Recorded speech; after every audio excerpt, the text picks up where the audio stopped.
Les chefs Achan disent non à l'ADU, l'attestation des droits d'usage coutumier, que l'État vient de mettre en place. Les chefs des villages Achan, 52 au total, qui se sont réunis, qui ont fait une déclaration commune en disant qu'ils n'étaient pas d'accord avec ce nouveau document qui est l'attestation de droits d'usage coutumier, qui prend la place de l'ancienne attestation villageoise. Dans la vidéo d'aujourd'hui, nous allons voir les 3 points clés, les 3 motivations qui ont incité l'État à mettre en place ce nouveau document qui est l'ADU. Nous allons parler de 3 points essentiels, 3 points cruciaux qui sont très importants pour 3 différents protagonistes entre l'État, les chefs du village et les acquéreurs. Et les 3 points de divergence. C'est tout de suite dans cette vidéo, je t'explique tout ça. Et c'est parti!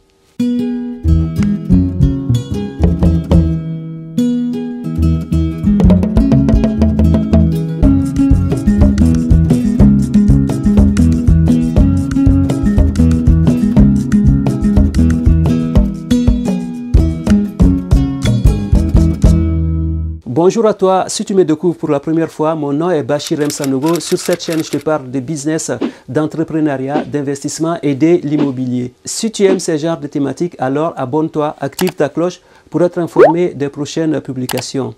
Comme je te le disais à l'introduction de cette vidéo, les chefs Achan, quelques 52 chefs de village se sont réunis, qui ont fait une déclaration commune en disant qu'ils n'étaient pas favorables pour le nouveau document qui est l'ADUC qui est rentré en activité depuis le 1er juillet de ce mois-ci, le 1er juillet 2024, qui remplace automatiquement l'attestation villageoise. Alors, dans cette vidéo, on va essayer d'aller un peu plus en profondeur en exposant 3 faits. Ok? Nous allons exposer 3 faits ici. On va commencer par l'État. Quel a été l'élément déclencheur de l'État à vouloir mettre en place ce nouveau document qui est l'ADU? Alors, il faut savoir qu'à l'époque, les attestations villageoises, on peut dire à l'époque parce que c'est passé, à l'époque, les attestations villageoises pouvaient être imprimées autant de fois qu'on voulait. Et donc, cette facilité de pouvoir imprimer autant d'attestations villageoises qu'on voulait a créé beaucoup de litiges et beaucoup de fraudes. Ce qui a été l'élément déclencheur de l'État à mettre en place ce nouveau document qui est l'ADU est dû aux litiges que l'État a pu constater dans les tribunaux, dans les villes et un peu partout. Il faut savoir que ces documents, l'ancienne attestation villageoise, on pouvait les imprimer autant de fois qu'on voulait. Et donc cela a motivé énormément de malversations, de l'arnaque, de la fraude et beaucoup d'escroqueries dans le milieu du foncier. Donc, constatant cela, l'État de Côte d'Ivoire a décidé de mettre en place ce document-là qui est l'ADUC. Je vais prendre un exemple pour vous expliquer cette malversation qui avait pris de l'ampleur dans un village à Bingerville. Ce qui s'est passé, il y avait un chef du village qui devait signer les attestations villageoises et quelques jeunes de ce village s'étaient arrangés pour construire une sorte de cabane à l'entrée du village. Et donc, les terrains étaient vendus 2 fois. Il y a des personnes qui achetaient le terrain avec le vrai prix qui était autour de 10 à 12, 15 millions. Et ces jeunes-là s'arrangeaient à obtenir aussi les attestations qui étaient officielles. Parce que si tu allais contrôler ces attestations, à savoir si c'était des bons documents ou pas, on te montrait que ces documents étaient bien réels. Et donc ce sont ces jeunes-là qui se sont organisés à pouvoir imprimer ces documents-là. Donc ils avaient les doubles des attestations. Disons qu'il y avait 100 attestations, c'est un exemple, 100 attestations sur les parcelles. Et ces jeunes-là s'arrangeaient aussi à obtenir autour de 100 attestations. Et les terrains, les vrais prix étaient autour de 10 à 12 jusqu'à 15 millions. Et ces jeunes-là venaient proposer ces mêmes terrains à 6 millions.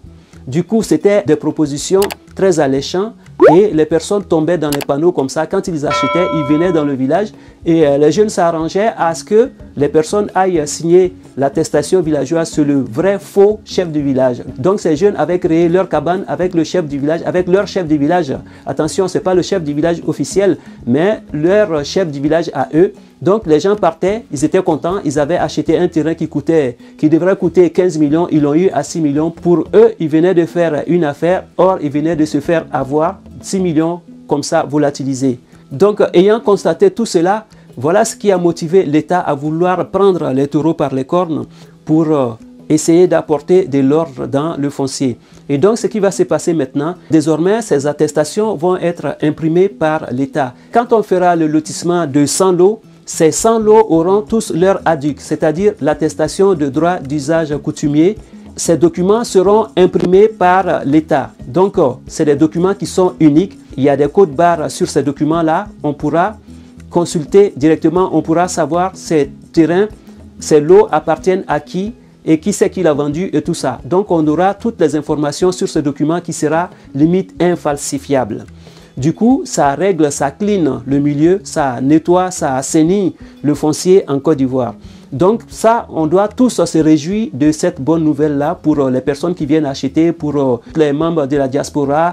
Et donc, c'est vraiment une bonne nouvelle pour tout le monde, pour le pays en lui-même, parce que ça donne la confiance aux personnes qui souhaitent investir dans le pays. On sait que le foncier est contrôlé, est stabilisé et qu'il n'y a pas de fraude. Et donc, je t'invite à laisser tes commentaires sur cette vidéo pour me dire qu'est-ce que tu en penses.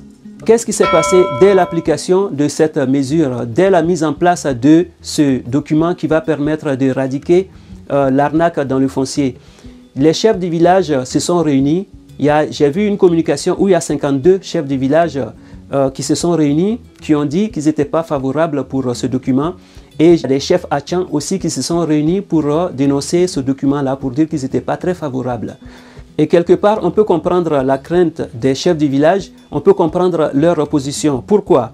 Parce que avant, quand tu achetais un terrain, le terrain, on va dire, ça t'a coûté 5 millions de francs CFA, mais pour que tu puisses obtenir l'attestation villageoise de l'époque, il fallait aller au village.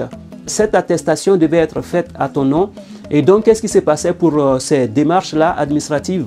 On va dire, les chefs du village prenaient 200 000 francs. C'était le minimum. Il y a des endroits où ça pouvait aller jusqu'à 1 million de francs CFA. Imaginez, on fait le lotissement d'un terrain d'une surface de, on va dire, 100 lots. Et chaque lot, tu devais débourser 1 million de francs CFA après avoir payé le terrain, 1 million de francs CFA au chef du village. Ça veut dire, sur un terrain de 100 lots, le chef du village avait 100 millions. Et donc, c'est vraiment beaucoup d'argent pour eux. Désormais, avec cette nouvelle loi, les chefs du village pensent qu'ils ont été exclus. Pourtant, sur ce document, le chef du village doit signer, l'État doit signer et la personne, l'entreprise qui a loti le terrain doit signer. Et donc, il y a 3 signatures. Du coup, les chefs du village ont toujours le droit de signer ces documents et donc, c'est à eux de s'arranger avec les personnes qui vont venir acheter les terrains.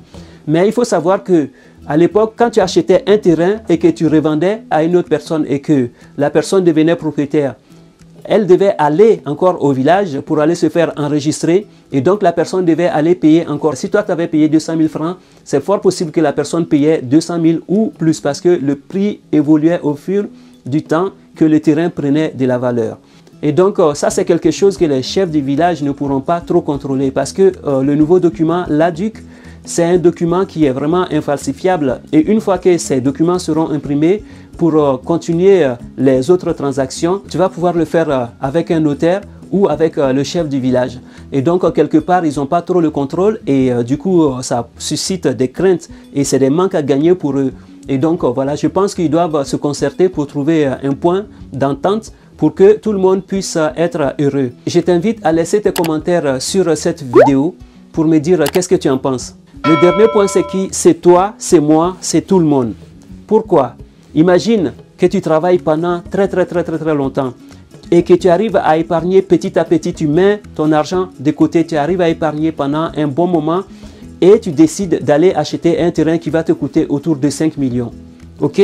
Tu achètes ce terrain qui t'a coûté 5 millions et derrière toi, je ne vais pas dire tout le monde, ils ne sont pas tous comme ça, attention, je réitère, ils ne sont pas tous comme ça.